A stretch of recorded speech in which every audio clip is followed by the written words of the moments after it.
बुजुर्ग, माताएं बहनें, नौजवान साथी, पत्रकार साथियों, मैं सबसे पहले यहाँ पर उपस्थित हमारे सभी आदरणीय बुजुर्ग, माताएं बहनें और आसपास के हमारे सभी किसान भाई, नौजवान साथियों का मैं बहुत बहुत धन्यवाद और आभार प्रकट करना चाहता हूँ।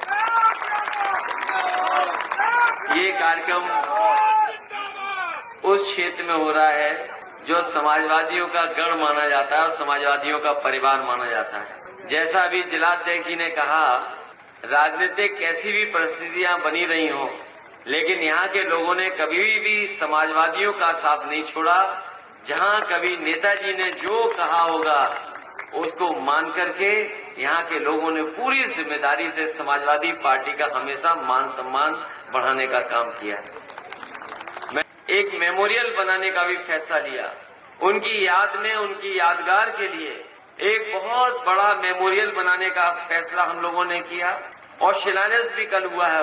ये सच है कि नेताजी न केवल समाजवादी पार्टी को बनाने का काम किया, लेकिन राजनीति में जिनकी कोई आवाज नहीं थी उनको पहचान, उनकी आवाज बनने का काम नेताजी ने किया और तमाम गरीब किसान लोगों को सम्मान दिलाने का काम नेताजी ने किया। वो मेमोरियल 2 साल के अंदर हम लोग बनवा करके तैयार कर देंगे और इसलिए भी बना रहे हैं कि हम लोगों को सरकार से उम्मीद नहीं है।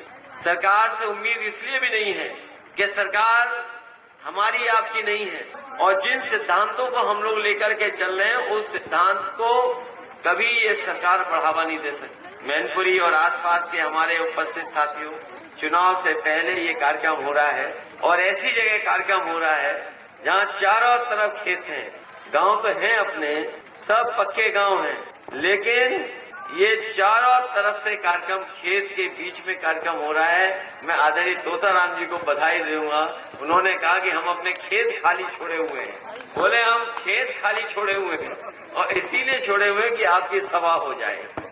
मैं बदलना चाहता था, लेकिन जब मैंने देखा कि उन्होंने बहुत तैयारी कर ली है तो मैंने कहा कि अब 23 को है तो फिर 23 को ही रहेगा, हम आपके कार्यक्रम में शामिल होंगे। मुझे खुशी है इस बात की कि बहुत सारे बुजुर्ग और बहुत सारे पार्टी के नेता हमें दिखाई दे रहे हैं जो जिम्मेदार नेता हैं, जो समाजवादी पार्टी को समय समय पर मजबूत बनाने का काम करते हैं। तो जो भारतीय जनता पार्टी ने वादा किया होगा वो एक भी पूरा नहीं किया। जैसे ये मंच पर आए, आपके बीच के हमारे किसान भाई मुझसे आए, उन्होंने कहा कि यहाँ पर एक पशु अस्पताल है, पिछले कई महीने हो गए अभी तक एक भी डॉक्टर अपॉइंट नहीं हुआ। जो सुविधा हमारे किसानों को मिलनी चाहिए और अगर पशु अस्पताल में कोई डॉक्टर नहीं है तो मैं ये स्वीकार करता हूँ, ये मानता हूँ कि हमारे गरीबों का भी इलाज यहाँ नहीं हो पा रहा होगा या हमारे सरकारी अस्पतालों में कहीं डॉक्टर नहीं होंगे जहाँ कहीं भी इलाज की सुविधा हो। और इस सरकार का तो प्रिय जानवर भी आप जानते हो कौन सा है, और ऐसा प्रिय जानवर है कि आजकल पूरा ट्रैफिक का इंतजाम देख रहा है सड़क पर। आप किसी तरफ चले जाओ, सड़कों पर पूरा इंतजाम उन्हीं के हाथ में है। वो हालांकि रास्ता तो दिखाते हैं, आपकी स्पीड को कंट्रोल में रखते हैं, लेकिन अगर गलती कर गए कहीं तो सीधे सीधे आप लोग टकरा भी जाओगे।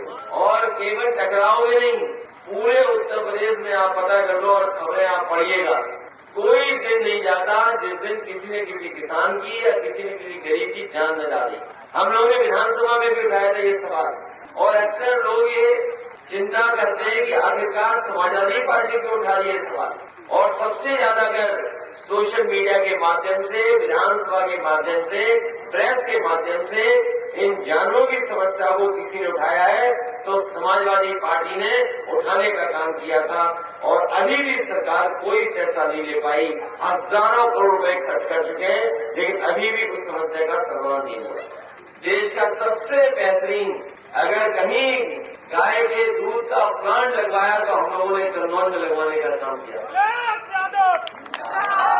और कन्नौज का जो प्लांट था, आज भी अगर कोई देखेगा जाकर के तो देश का सबसे बेहतरीन काउ मिल्क प्लांट लगाया था। और इसलिए लगवाया था कि हमारे किसान कभी कभी साइकिल से, मोटरसाइकिल से या बस से अपना इंतजाम करके बाजार तक दूध ले जाते थे और बाजार में भी उन्हें रेट नहीं मिलता था।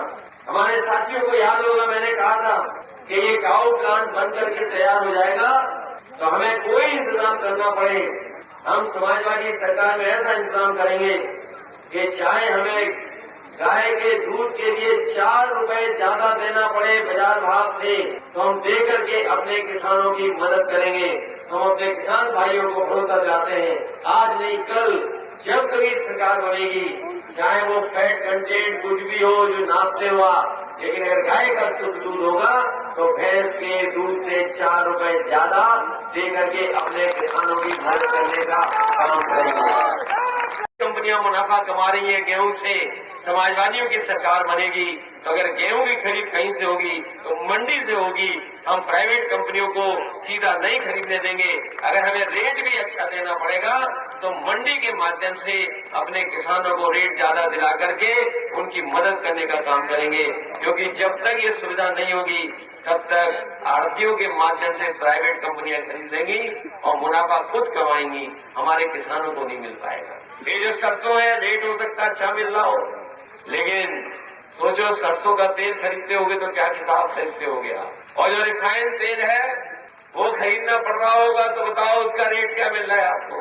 जब इन बीजेपी वालों को वोट चाहिए था तो राशन में भी रिफाइंड तेल आ रहा था, रिफाइंड में कुछ दिन दिया इन्होंने, राशन में तो दिया था गरीबों को कुछ दिन, लेकिन वोट मिल गया उत्तर प्रदेश में, रिफाइंड तेल भी बंद हो गया, अब नहीं मिल रहा है, चना भी बंद हो गया, अब पता नहीं राशन में क्या मिल रहा होगा, राशन में पता नहीं क्या दे रहे हैं, केवल चावल मिल रहा है। बताओ गरीबी रेखा से बाहर आ गए क्या कोई? तो इसलिए भारतीय जनता पार्टी से बच के रहो, यहाँ के लोग तो बचे हुए हैं, लेकिन ये मैं कह सकता हूँ इनसे अच्छा झूठ और इनसे बड़ा झूठ कोई नहीं बोलता। राजनीति का अगर कोई उठा करके देख लोगे इतिहास तो भारतीय जनता पार्टी से अच्छा झूठ कोई नहीं बोलता। इन्होंने नौकरी की बात की, हमारे नौजवान जानते होंगे, कहा कि करोड़ों नौकरी हम लोग साल में दिलवाएंगे। आज 10 साल दिल्ली सरकार के पूरे हो गए, उत्तर प्रदेश सरकार भी लगभग 2 साल पूरे कर रही है। हमारे नौजवान बताएंगे कितनी नौकरी और रोजगार मिल गए।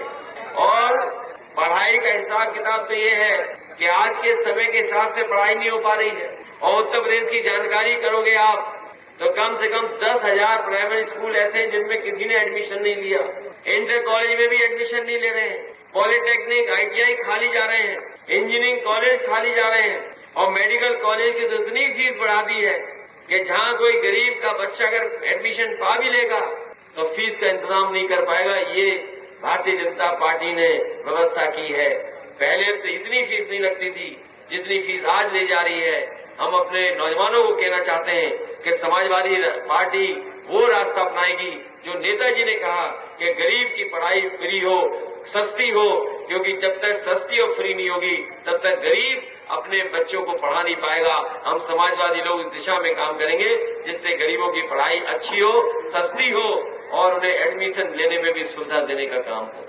नमस्कार, मैं हूं मुकेश कोरी। आपको ये वीडियो कैसा लगा है उस पर अपना सुझाव कमेंट बॉक्स में जरूर दें। हमारे चैनल को सब्सक्राइब ना किया हो तो सब्सक्राइब करें, बेल आइकन पर प्रेस करें, प्रत्येक खबर का नया नोटिफिकेशन सबसे पहले आपको प्राप्त होगा। हम फिर मिलेंगे एक नई खबर के साथ, तब तक आप हमको इजाजत दीजिए। जय भारत, जय हिंद।